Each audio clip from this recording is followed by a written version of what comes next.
हमारे परिवार में मेरे पापा, मेरी माँ और मैं थी।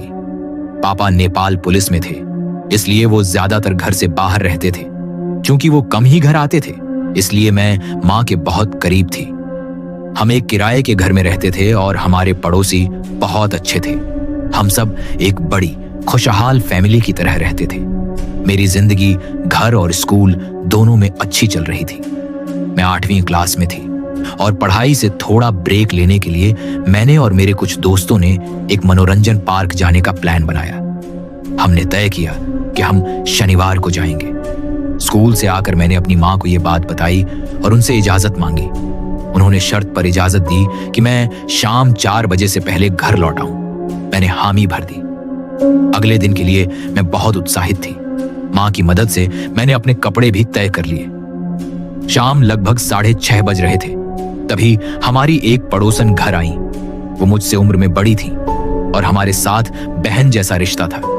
उस दिन वो इसलिए आई थी क्योंकि उनके भाई अभी तक घर नहीं लौटे थे और वो अकेले होने की वजह से डर रही थी। उन्होंने माँ से कहा कि जब तक उनके भाई लौटते हैं वो मुझे अपने साथ ले जाना चाहती हैं।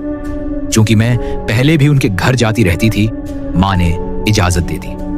उनका घर 2 मकान छोड़कर था, लेकिन उनके घर के बगल में एक खाली जमीन थी जिसमें लंबे लंबे बांस के पेड़ थे। मुझे उस जगह से हमेशा अजीब सा डर लगता था। हम 4थी मंजिल पर उनके कमरे में गए, जहां एक खिड़की थी जिससे वे बांस के पेड़ साफ दिखते थे। मैंने पूछा कि क्या उन्हें इन पेड़ों से डर नहीं लगता। उन्होंने कहा कि पहले लगता था, लेकिन अब आदत हो गई है। हम बातें करने लगे और जब उनके भाई लौटे मैं अपने घर वापस आ गई। बांस के पेड़ों के पास से गुजरते हुए मुझे फिर से वही डरावनी फीलिंग आई। इस बार ऐसा लगा जैसे मैं वहीं रुक गई हूं। मेरी नजरें पेड़ों पर टिक गईं। मुझे एक अफवाह याद आई कि वहां पहले कब्रिस्तान था और वहीं लाशें दफनाई जाती थीं। ये सोचते ही मेरे रोंगटे खड़े हो गए। मैं वहां से दौड़ पड़ी। घर आकर माँ ने मेरी हालत देखी तो चिंतित हो गई।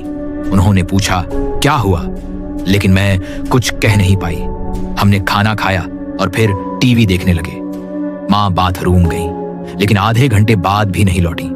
मैंने दरवाजा खटखटाया तो अंदर से आवाज आई, तुम सो जाओ, मैं थोड़ी देर में आ जाऊंगी। कुछ देर बाद माँ कमरे में आ गई, लेकिन सोने के बजाय जमीन पर बैठ गई और अपना सिर घुटनों में छुपा लिया। मैंने पूछा क्या हुआ, लेकिन वो चुप रहीं। मैंने उनका सिर हिलाया, लेकिन उन्होंने कोई प्रतिक्रिया नहीं दी। जब कुछ काम नहीं आया, मैंने उनके सिर पर पानी डाला। अब उन्होंने सिर उठाया, लेकिन जोर जोर से रोने लगी। उन्होंने कहा कि बाथरूम में उन्हें ऐसा लगा जैसे कोई चीज उनके अंदर घुस गई हो। मैं बहुत डर गई और कुछ समझ नहीं आ रहा था कि क्या करूं। मैंने मंदिर से भगवान की तस्वीरें और दिया लाकर माँ के पास रखा, लेकिन जैसे ही तस्वीरें उनके शरीर से छुईं, उन्होंने जोर से चिल्लाना शुरू कर दिया और उन्हें फेंकने की कोशिश की।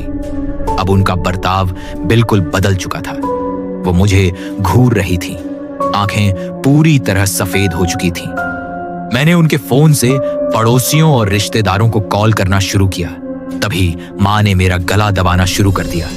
मैंने खुद को छुड़ाया और उन्हें धक्का देकर कमरे से बाहर निकल गई। मैंने कमरे को बाहर से बंद किया और पड़ोसियों को कॉल किया। जब वो आए, माँ बेकाबू थी। उनके शरीर पर लाल निशान थे, जैसे किसी ने उन्हें काटा हो। पापा को कॉल किया, लेकिन वो दूर थे। उन्होंने कहा कि मैं अपने मामा को बुलाऊं। मामा 1 घंटे में आ गए। उनके आते ही माँ अचानक सामान्य हो गई, जैसे कुछ हुआ ही ना हो, लेकिन वो झूठ था। थोड़ी देर बाद माँ ने सबको काटना शुरू कर दिया। मामा ने उन्हें पकड़ा और भगवान का नाम लेने लगे। माँ की आंखें लाल हो चुकी थीं। मैं बहुत डरी हुई थी। रात 1 बजे थे और माँ फिर से शांत हो गई। उन्होंने मामा से कहा कि मुझे वहां ले चलो, बांस के पेड़ों के पास। मैं खुद को दोष देने लगी कि मैंने वहां रुककर पेड़ों को क्यों देखा। मामा ने मुझे समझाया कि ये मेरी गलती नहीं है। माँ को दुपट्टे से बांध दिया गया। उन्होंने उंगलियों पर गिनती शुरू कर दी और किसी और की आवाज में कहा, अब मारने के बहुत कम दिन बचे हैं। मैं टूट चुकी थी। मैंने बस अल्लाह का नाम लिया। सुबह 5 बजे माँ सामान्य लगी। उन्हें कुछ याद नहीं था, शरीर पर निशान थे और दर्द से हिल भी नहीं पा रही थी। मामा उन्हें एक पंडित के पास ले गए। पंडित ने पूजा की, मंत्र पढ़े और माँ बेहोश हो गई। सब कुछ ठीक लगने लगा, लेकिन फिर शाम को पापा आए और सब कुछ फिर से शुरू हो गया।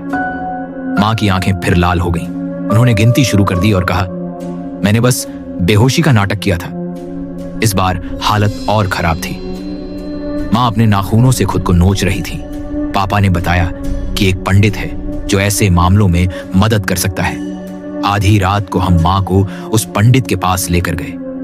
घर से बाहर निकलते वक्त माँ बांस के पेड़ों की ओर जाने की जिद करने लगी।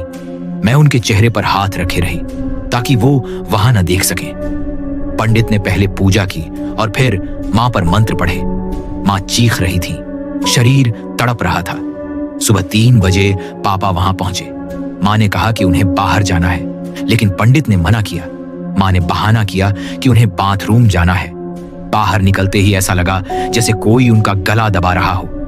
पंडित ने तुरंत उनके माथे पर रुद्राक्ष रखा और माँ बेहोश हो गई। पंडित ने कहा कि हमें एक बड़ी पूजा करवानी होगी, क्योंकि यह आत्मा बहुत पुरानी और शक्तिशाली है। उन्होंने बताया कि हमारे किसी रिश्तेदार ने माँ पर काला जादू करवाया है। हमें 1 हफ्ते तक घर में हवन करवाना पड़ा। उसके बाद पंडित ने कहा कि हमें ये घर छोड़ देना चाहिए, क्योंकि आत्मा अब भी वहां है।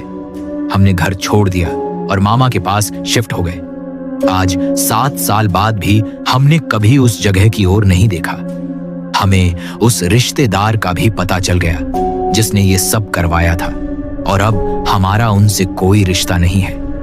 पापा रिटायर हो चुके हैं, माँ स्वस्थ हैं और हम एक सामान्य जीवन जी रहे हैं।